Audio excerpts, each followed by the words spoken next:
What are the main changes to the assault weapons ban that we're going to see? We're looking at 112 pages of rewrites to our gun laws. And what it's saying is if the weapon was not bought, owned, and registered prior to July 20th, 2016, it is illegal to own.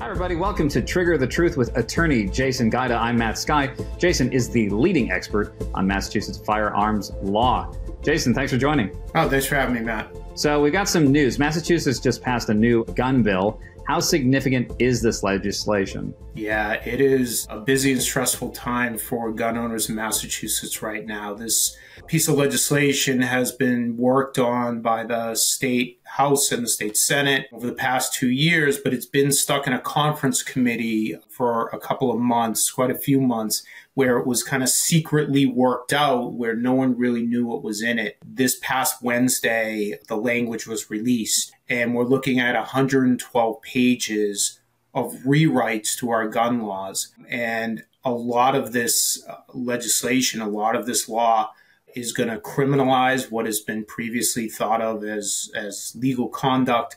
It's going to significantly damage firearms dealers and their ability to do their job and sell firearms and make a living. It's created quite a mess for everyone involved, law enforcement, gun owners, trying to figure out exactly what's going to happen. The bill's on the governor's desk as we're meeting right now. We expect it to be signed in the next couple of days, and depending on whether or not there is an emergency preamble, it may go in effect right away if it is signed. So maybe let's get into some of the specifics. What are the main changes to the assault weapons ban that we're going to see? Oh, yeah. So the assault weapons ban, that's one of the huge pieces. So the legislation is codifying a 2016 Attorney General's opinion here in Massachusetts that says that copies and duplicates of weapons that were previously in the law, AR15 type weapons, AK type weapons, are unlawful to possess. And what it's saying is if the weapon was not bought, owned, and registered prior to July 20th, 2016,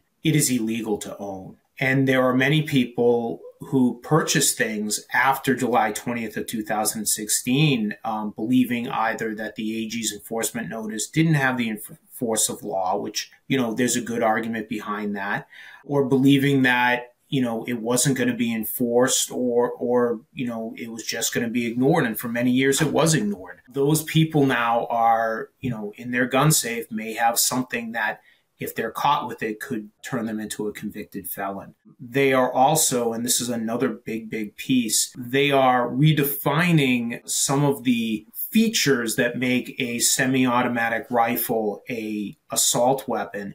One of those features now is the presence of a barrel shroud, which is basically almost like an extra handle on the end that covers the barrel that keeps your hand from being burned. It's pretty much on every semi-automatic rifle that's out there. And by adding that barrel shroud feature, essentially it's going to ban the sale of most, if not all, semi-automatic rifles in Massachusetts. We're going to be back to, bolt-action rifles, lever-action rifles now. So you mentioned this may impact previous gun owners. What happens if they find themselves in a position where their gun is now illegal? Right. So this is a tough situation for many of those guys.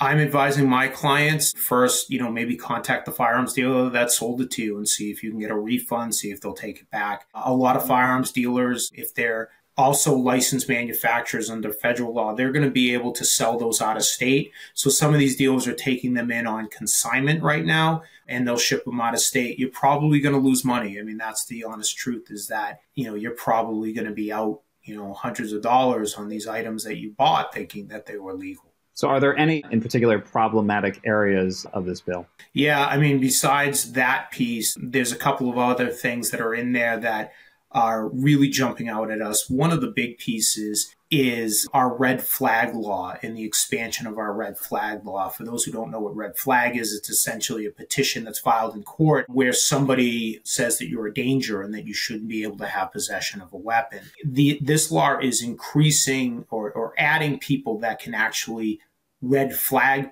you, and that includes your therapist, your marriage counselor, or your substance abuse counselor. So, you're having a hard time, maybe a family member passed away, maybe your marriage is falling apart, maybe you're drinking, you find yourself drinking too much and you want to get help for that. Those people now that you're talking to, that you're trusting, are now, able to and may feel obligated to report you to the court if you are feeling down and you're feeling that, that you might want to harm yourself. They will report you to the court and your gun rights can be taken away here in Massachusetts. Another provision of the law, which is we're really trying to understand it. We're looking at 112 pages here. There seems to be language in it that is adopting many of the rules that we have for handguns on what is called the approved weapons roster. It appears that rifles and shotguns are going to fall under that roster. That roster governs what gun dealers can sell.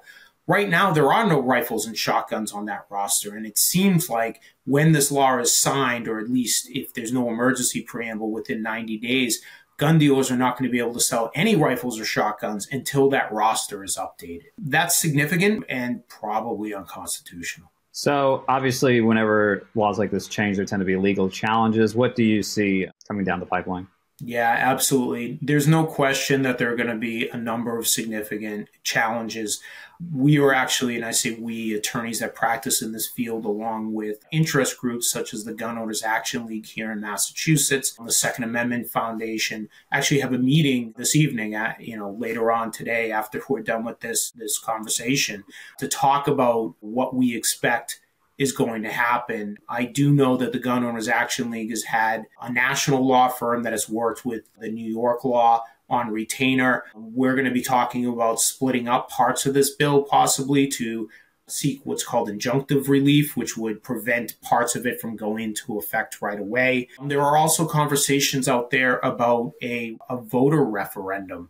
There is a way in Massachusetts to obtain signatures in the case of a bill that signed 15,000 signatures in 90 days. If you're able to do that and file that with the Secretary of State's office, you can actually prevent the bill from going into effect and actually put it on the ballot for the people of Massachusetts to vote as to whether it should become law or not. So there's conversations going on about that as well. One of the big things, and, again, we're kind of at the early stage. This bill has just come out and we're really kind of picking it apart. One of the big things is, what does it actually do and where does it conflict with other laws? I'll give you an example. One of the provisions in the law says that common carriers like UPS and FedEx, when they are transporting guns into Massachusetts, they have to have all of those guns locked and secured, similar to a Massachusetts license holder.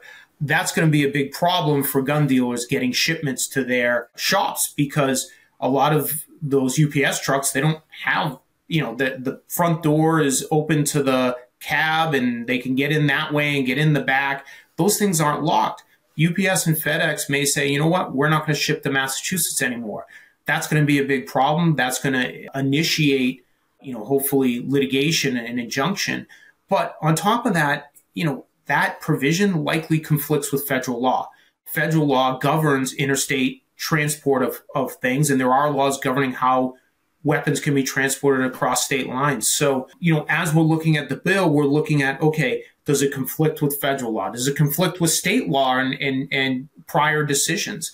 And obviously, does it conflict with our decisions that are interpreting our Second Amendment, the Bruin decision, the recent Rahimi decision? Those are all things that we need to analyze. And again, it's only been a couple of days and lawyers are just starting to get their head around what we're dealing with here. Maybe detail for us a little more legal precedent for Bill 4885, perhaps in other states, or anything that might have been similar, and what people can expect moving ahead?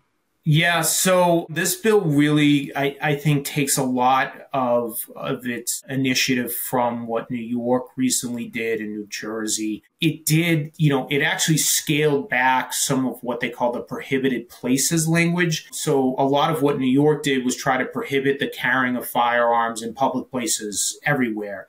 And most of the litigation that we've seen from that has said, no, that's unconstitutional. The whole purpose of the Second Amendment is so that you can protect yourself, even in public.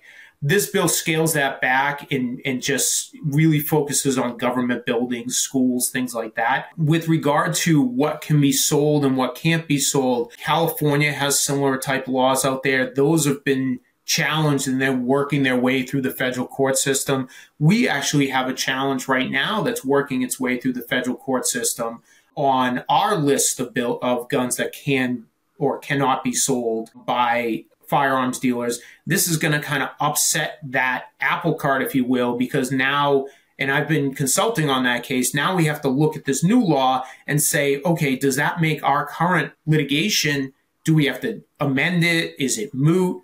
Again, it's going to take some time to absorb it and really get a real good litigation plan in place. So you mentioned this earlier. This is all kind of new at this point. What is the status of the bill? When is it expected to go into effect? Excellent. Yeah, so it is on the governor's desk. What I have heard through, people that I, still speak to, I worked in the State House many years ago, is that the governor's office is soliciting certain interest groups, such as the chiefs of police, some other interest groups, to see if there's any amendments that are needed. But I'm also hearing from other sources that even if there are amendments, they're not going to do it at this time, that they're really just holding it for the right news cycle to have a signing ceremony and announce the bill and congratulate themselves on this. So we're expecting it is going to be signed. Whether it has an emergency preamble or not, we don't know. The emergency preamble means if the governor signs it, when she signs it, it goes into law immediately. If there's no emergency preamble, there's at least a 90-day kind of grace period for this to be implemented. There are other provisions of the law, such as there's a live fire provision that you have to take a live fire course and take a written test before you're able to apply for a license. It seems like that has other dates in which that part's going to go into effect because regulations need to be created first. There's a registration requirement. It looks like that's going to take some time, and there seems to be language in the bill that allows time to create that registration system. But in the meantime, we're all kind of waiting for that signature, waiting to know, is there going to be an emergency preamble or not? So if you can just break down for us the most significant implications for owners and for sellers at this point. Yeah, you bet. So obviously, if you have a copy or duplicate that was purchased after July 20th, 2016, that's something that you're going to need to take care of.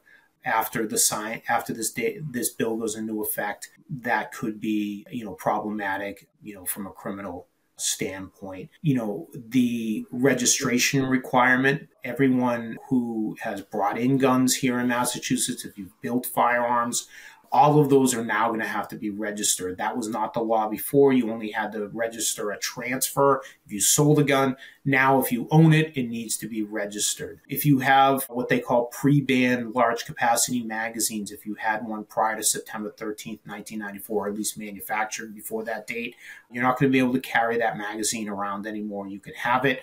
You'll never be able to transfer it, but you can't carry it. You can lock it in a case and bring it to a gun shop. Gun dealers, certainly advising gun dealers to purchase and buy as much inventory as they can, legal inventory, because there's a cutoff date of August 1st. And if they have inventory that's legal on August 1st, they're going to be allowed to sell it. Although we're still trying to figure out how, given that whole approved weapons roster issue. And again, I'm telling people to be mindful of that whole mental health component.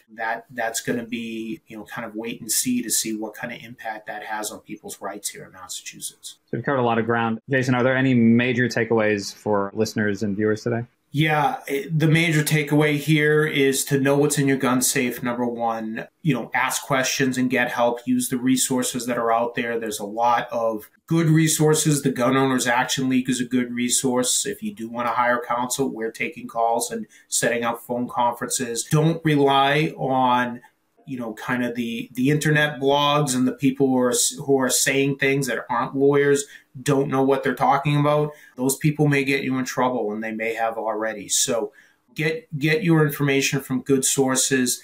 Eventually, the government's probably going to put out an explanation of what this bill is and how it's going to work. But in the meantime, know what's in your safe. If there's something that you want that's still legal to buy, you should go and get that now before August 1st. And many gun dealers I'm talking to are staying open later hours, may even be open 24 hours leading up to August 1st. And just one last question. What types of cases do you anticipate seeing in your office as this bill progresses?